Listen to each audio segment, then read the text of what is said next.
Hello everyone to the lecture artificial neural network. Artificial neural network आज के time में हर जगह यूज़ हो रहा है। कंप्यूटर साइंस का सबसे latest topic is artificial neural network, जहाँ पे सब लोग काम कर रहे हैं। तो आज के इस लेक्चर में हम स्टडी करेंगे कि आर्टिफिशियल न्यूरल नेटवर्क क्या होता है एंड हम उसको डेवलप कैसे कर सकते हैं। Artificial neurons and neural network को समझने के लिए हमें अपने ब्रेन को समझना होगा। हमारे ब्रेन में बहुत सारे न्यूरॉन्स रहते हैं। वो न्यूरॉन्स आपस में कनेक्टेड रहते हैं और एक दूसरे को इन्फॉर्मेशन पास करते हैं। जैसे अगर हमने सामने किसी डॉग की पिक्चर को देखा तो वो न्यूरॉन सारे न्यूरॉन्स में इन्फॉर्मेशन पास कर देता है, और कोई एक आउटपुट न्यूरॉन ये हमको आउटपुट देता है, ये हमको बताता है कि this is a dog, this is not a cat, this is a dog. तो हमें कैसे हम आइडेंटिफाई कर सकते हैं कि ये एनिमल कौन सा है या फिर ये व्हीकल कौन सा है। तो इस तरह से जो आपका पूरा नेटवर्क डिसीजन लेता है उसको हम न्यूरल नेटवर्क बोलते हैं। अगर हम एक सिंगल न्यूरॉन की स्ट्रक्चर के बारे में देखें तो this is a single neuron. हमारे पास एक डेंड्राइट रहता है। जो न्यूरॉन में कुछ डेंड्राइट्स होते हैं, उनका काम क्या होता है? उनका काम ये होता है कि वो सारी इंफॉर्मेशन को न्यूरॉन के पास लेके आते हैं और एक तरह से इनपुट का काम करते हैं।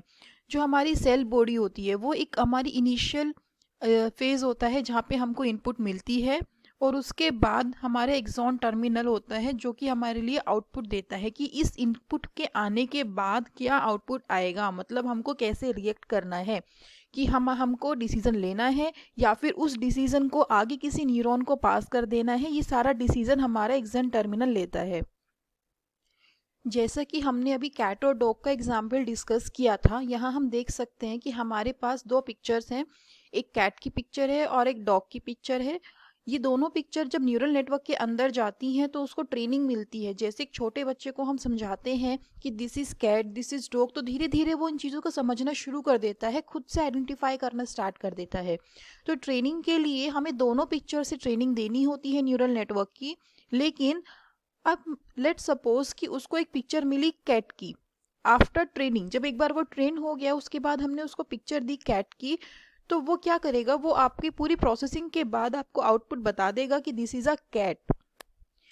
तो चैलेंजिंग टास्क क्या होता है? चैलेंजिंग टेस्ट ये नेटवर्क डिज़ाइन करना ही होता है, कि जैसे हमारे ब्रेन के अंदर नेटवर्क है वैसे ही हम आर्टिफिशियल न्यूरल नेटवर्क कैसे डिज़ाइन करें कि वो एक ह्यूमन की तरह आपको आउटपुट देना शुरू कर दे, एक ह्यूमन की तरह रिस्पॉन्स करना शुरू कर दे। इन नेक्स्ट एग्जाम्पल हम देख सकते हैं कि हमारे पास यहाँ पे दो पिक्चर है, एक कार की पिक्चर है और एक बाइक की पिक्चर है। तो जब हम अपने न्यूरल नेटवर्क को ट्रेन कर देंगे तो वो इजीली आइडेंटिफाई कर लेगा कि हमने जो उसको पिक्चर दी थी वो एक कार की पिक्चर थी या फिर एक बाइक की पिक्चर थी। लेकिन हमें यहाँ पे क्या करना है? हमें एक बहुत बड़ा डेटा सेट चाहिए होगा। डेटा सेट का मतलब है हमें बहुत सारी पिक्चर्स चाहिए होंगी, ताकि हमारा न्यूरल नेटवर्क अच्छे से ट्रेंड हो जाए, और जब भी वो कभी प्रेडिक्ट करे, जब भी हमें उसको कुछ न्यू इमेज दिखाएं तो वो इजीली प्रेडिक्ट कर ले कि ये एक कार है या फिर एक बाइक है। अब हमारा माइंड ट्रेनिंग कैसे लेता है? हमारे माइंड को ट्रेनिंग के लिए कुछ फीचर्स की ज़रूरत होती है। जैसे अगर हम उसको बताते हैं कि दिस इज़ एन एप्पल, किसी छोटे बच्चे को हम बताते हैं कि ये एक एप्पल है, तो वो क्या क्या चीज़ें नोटिस करेगा? वो देखेगा कि एप्पल की शेप क्या है, एप्पल का कलर क्या है, ठीक है, एप्पल कितना बड़ा होता है, तो ये सारी चीज़ें वो देखेगा। नेक्स्ट टाइम हम उसको ट्रेनिंग दे रहे हैं कि दिस इज़ एन ऑरेंज, फिर वो ऑरेंज को देखेगा कि ऑरेंज की शेप एप्पल से कुछ डिफरेंट है, मतलब ये कुछ डिफरेंट फ्रूट है। ऑरेंज का कलर भी एप्पल से डिफरेंट है। तो ऐसे जैसे हम उसको फ्रूट की ट्रेनिंग देते चले जाएंगे, धीरे धीरे उसको समझना शुरू हो जाएगा उसको कि हाँ, अगर ये वाली शेप है, ये वाला कलर है, इतना साइज है, तो मतलब this fruit is belongs to, मतलब ये फ्रूट हमारा ये वाली क्लास को बिलोंग करता है, ये एप्पल क्लास को बिलोंग करता है या फिर ये ऑरेंज क्लास को बिलोंग करता है। हमारा न्यूरल नेटवर्क भी सेम तरह से ही काम करता है।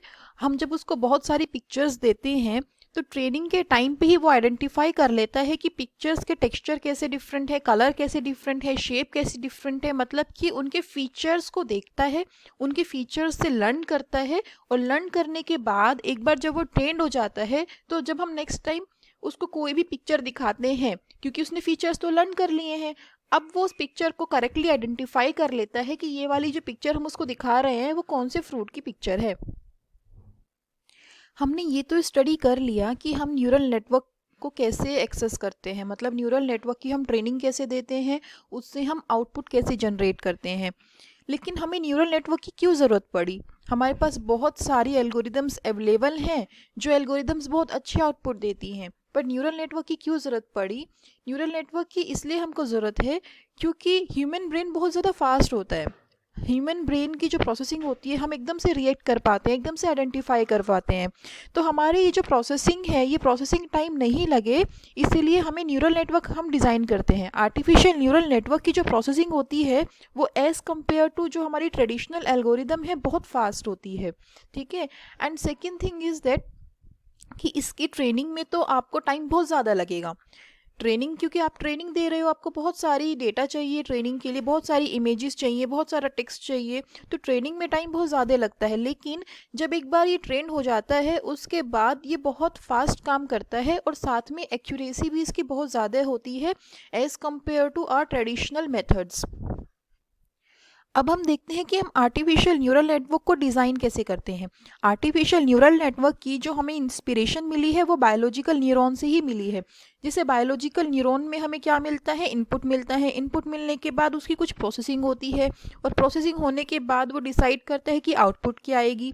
ऐसे ही हमें क्या करना है, खुद से भी एक नेटवर्क डिज़ाइन करना है जिसमें हमारे पास कुछ इनपुट होंगे x1 एंड x2, देन कुछ वेट होंगे। वेट का मतलब है किस इनपुट की कितना ज़्यादा हमको इम्पोर्टेंस देनी है। तो वेट इनिशियली तो हमें नहीं पता होते क्योंकि इनिशियली हम ट्रेनिंग फेज़ में है, हमें नहीं पता कि किस इनपुट से कैसे आउटपुट आएगा, तो हम रैंडमली सेलेक्ट कर लेते हैं। ट्रेनिंग के टाइम पे धीरे धीरे न्यूरल नेटवर्क लर्न करता है कि उसको कितना वेट रखना है, कितने वेट पे उसकी एक्यूरेसी बेटर होती जा रही है।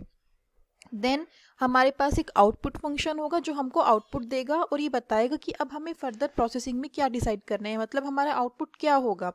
हमें इसके बाद आउटपुट लेयर पे जाना है, आउटपुट दे देना है, या फिर इसके बाद भी कुछ फर्दर प्रोसेसिंग करनी है। सो यहाँ पे हम देखते हैं कि आर्टिफिशियल न्यूरल नेटवर्क एक्चुअल में कैसे होता है।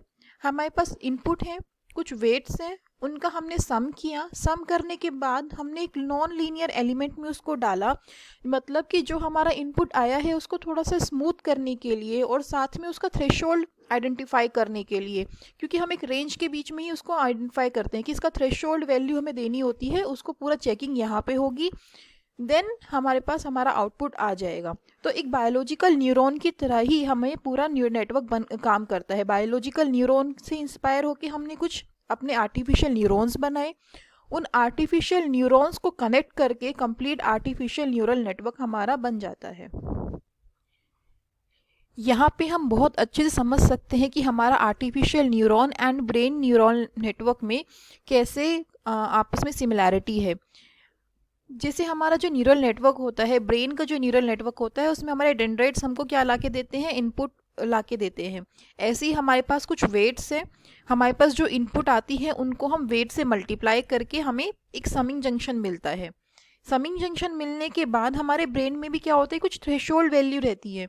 जैसे हमें पता है कि ये एक कार है, ये एक बाइक है, लेकिन किस सिचुएशन में, किस वैल्यू पे हमें किसको अप्रोच करना है, हमें बाकी सारे वैल्यूज़ नहीं देखनी है, हमें सिर्फ पर्टिकुलर उन्हीं दो क्लासेस में आइडेंटिफाई करना है जो कि हमसे पूछी गई हैं। तो ऐसे ही हमारे आर्टिफिशियल न्यूरॉन में भी एक थ्रेशोल्ड यूनिट होती है जो कि हमारे आउटपुट को डिसाइड करने में हमारी हेल्प करती है। तो एक्सॉन यहाँ पे क्या होता है, एक्सॉन पार्ट हमारे ब्रेन का हमें आउटपुट देता है, तो ऐसे ही हमको अपने आर्टिफिशियल न्यूरल नेटवर्क में भी आउटपुट मिल जाता है। तो एक्टिवेशन फंक्शन को थोड़ा सा और डिटेल में हम समझेंगे। ये क्या करता है, ये बताएगा कि हमारी जो यूनिट है, हमारा जो न्यूरॉन है, वो कब हमारी एक्टिव स्टेट में रहेगा, कब इनएक्टिव स्टेट में रहेगा।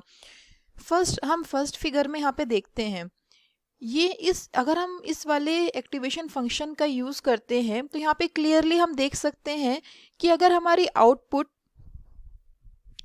1 कब रहेगी, 1 तब रहेगी अगर हमारा जो वैल्यू है वो पॉजिटिव होगी, मतलब 0.5, 0.7, 0.8 कोई भी पॉजिटिव वैल्यू होने पे हम आउटपुट एक ही देंगे 1।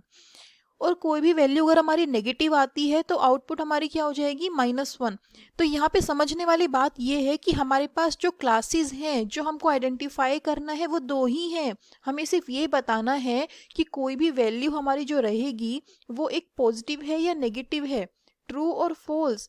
फॉर एग्जाम्पल अगर हम सेंटिमेंट एनालिसिस करते हैं तो अगर किसी बंदे ने ट्वीट किया तो हमें ये आइडेंटिफाई करना है कि ये जो ट्वीट है ये फेवर में है या फिर ये अगेंस्ट है, पॉजिटिव वे में लिया है या फिर नेगेटिव वे में लेना है। तो इस तरह से जब हमारे पास बाइनरी क्लासिफिकेशन हम अगर यहाँ पे देखते हैं तो इसका ये हम क्या बोलेंगे, इसको थ्रेशोल्ड फंक्शन बोलेंगे, जो डिसाइड करेगा किसी भी वैल्यू पे कि ये वैल्यू की क्लास कौन सी रहेगी। Now you can easily identify, अगर मैं आपको बोलती हूँ कि आपकी वैल्यू है -5 तो आप इजीली आइडेंटिफाई कर सकते हो कि class will be negative class. अगर आपसे बोला जाता है 0.9 तो आप इजीली आइडेंटिफाई कर सकते हो class will be positive class. तो ऐसे ही एक्टिवेशन फंक्शन काम करता है। लेकिन यहाँ पे एक अच्छा एक्टिवेशन फंक्शन नहीं है क्योंकि ये आपका बहुत ही, आप कह सकते हो क्रिस्प वैल्यूज पे काम करता है, क्रिस्प वैल्यूज पे काम करता है। लेकिन हमारे पास एक बहुत अच्छा एक्टिवेशन फंक्शन है जो कि है सिग्मोइड फंक्शन। सिग्मोइड फंक्शन एक बहुत ही पॉपुलर फंक्शन है जो हम बहुत ज़्यादा यूज़ करते हैं अपने न्यूरल नेटवर्क्स में। तो सिग्मोइड फंक्शन का कुछ इस तरह से हम देख सकते हैं, ग्राफ प्लॉट है जो यहाँ पे।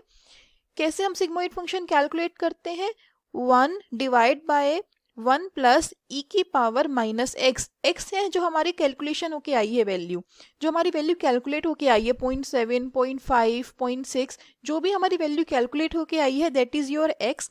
तो हम इसके थ्रू ये बताते हैं कि हमारी एक्चुअल आउटपुट क्या रहेगी, आफ्टर एक्टिवेशन हमारी आउटपुट क्या रहेगी। अब हम इजीली समझ सकते हैं आर्टिफिशियल न्यूरल नेटवर्क को। आर्टिफिशियल न्यूरल नेटवर्क में आपकी एक इनपुट लेयर रहती है और एक आउटपुट लेयर रहती है। इनपुट लेयर इंफॉर्मेशन लेकर उसको कैलकुलेट करके किसको दे देती है, आपकी आउटपुट लेयर को दे देती है। अब ये हिडन लेयर क्या है, देखो हिडन लेयर आपको इम्प्लीमेंट करना है ऐसा ज़रूरी नहीं है। सिर्फ इनपुट लेयर और आउटपुट लेयर से भी आपका न्यूरल नेटवर्क डिज़ाइन हो जाता है, जिसको हम सिंगल लेयर परसेप्ट्रॉन नेटवर्क बोलते हैं। हिडन लेयर क्या काम करती है, हिडन लेयर आपकी इनपुट लेयर से डेटा लेके आउटपुट को देती है एक अच्छे वे में, मतलब कि उसको कुछ ट्रांसफॉर्म करती है, उसमें से और ज़्यादा इन्फॉर्मेशन निकालने की कोशिश करती है ताकि आपकी आउटपुट लेयर अच्छे से प्रिडिक्ट कर पाए वैल्यू को। तो आप हिडन लेयर से, अगर आप हिडन लेयर लगाते हो तो आपकी प्रोसेसिंग तो थोड़ा ज़्यादा आपको करनी ही पड़ेगी, लेकिन जो आपकी एक्यूरेसी आएगी, जो आपकी आउटपुट आएगी वो अच्छी आएगी। अब हिडन लेयर कितनी आपको यहाँ पे इम्प्लीमेंट करनी है, 1 2 3 4, ये कम्प्लीटली बेस्ड है आपकी एप्लीकेशन पे कि आप क्या एप्लीकेशन करना चाह रहे हो, क्या आपका डेटा सेट है, कितना आपको, क्या आपका पर्पस है। तो हिडन लेयर की नंबर्स कितने भी हो सकते हैं, बट इनपुट लेयर और आउटपुट लेयर हमेशा एक ही रहेंगी, 1 input layer 1 output layer. Number of hidden layers can be more than 1। अब हम देखते हैं कि आर्टिफिशियल न्यूरल नेटवर्क की एप्लीकेशंस क्या हैं। आज के टाइम में हम सारी आर्टिफिशियल इंटेलिजेंस एप्लीकेशंस में न्यूरल नेटवर्क का ही यूज़ कर रहे हैं, चाहे वो आपकी व्हीकल कंट्रोल है या फिर आपका पैटर्न रिकॉग्निशन है, रिकमेंडर सिस्टम है, मेडिकल डायग्नोसिस है। आपके आज के टाइम में कोविड-19 जो डिजीज़ चल रही है उस पे भी काम हो रहा है कि कैसे आपका न्यूरल नेटवर्क आइडेंटिफाई कर सकता है सिम्टम के बेसिस पे कि किसी पर्सन को कोविड-19 डिजीज़ है या नहीं है। सो ऐसे ही आपका डेटा माइनिंग में आपका यूज़ होता है न्यूरल नेटवर्क, मशीन ट्रांसलेशन में यूज़ होता है, जैसे आपका गूगल ट्रांसलेशन करता है तो गूगल ट्रांसलेशन के लिए गूगल का खुद का एक न्यूरल नेटवर्क है जिसको हम जीएनटी बोलते हैं, गूगल नेटवर्क ट्रांसलेशन। तो ऐसे ही हम आपका सोशल नेटवर्क फ़िल्टरिंग करता है। ये सोशल नेटवर्क फ़िल्टरिंग, जैसे आप यूट्यूब पे अगर कुछ भी सर्च कर रहे हो तो उसके सजेशंस देता है पैटर्न रिकॉग्नाइज करके कि आपको क्या करना है, क्या आप सर्च कर रहे हो और नेक्स्ट आप कौन सी वीडियो देखना पसंद करोगे। तो एक तरह से रिकमेंडर सिस्टम आपका ये हो गया। ईमेल स्पैमिंग करते, स्पैम फिल्टरिंग, कि आपका ईमेल आया तो उसके आइडेंटिफाई करता है कि ये आपका एक स्पैम ईमेल है या नहीं है। तो जो जितने भी एप्लीकेशंस आप आज तक यूज़ कर रहे थे, जितनी भी एप्लीकेशंस थी आपकी मशीन लर्निंग की और आप ट्रेडिशनल एल्गोरिदम यूज़ कर रहे थे, अब वहाँ पे क्या यूज़ होने लगा है, अब वहाँ पे न्यूरल नेटवर्क यूज़ होने लगा है, क्योंकि न्यूरल नेटवर्क की एक्यूरेसी अभी तक कोई भी ट्रेडिशनल एल्गोरिदम बीट नहीं कर पाई है। तो न्यूरल नेटवर्क की एक्यूरेसी अच्छी होने की वजह से, उसकी आउटपुट अच्छे होने की वजह से ही हम आर्टिफिशियल न्यूरल नेटवर्क को आपके सारे सिस्टम्स में यूज़ कर रहे हैं, चाहे वो आपका फेस डिटेक्शन हो, सिग्नल क्लासिफिकेशन हो। So we have lots of application of artificial neural network. So आज के लिए इतना ही। हमने अच्छे से स्टडी किया कि न्यूरल नेटवर्क क्या होता है और हमें इसकी क्या ज़रूरत पड़ती है।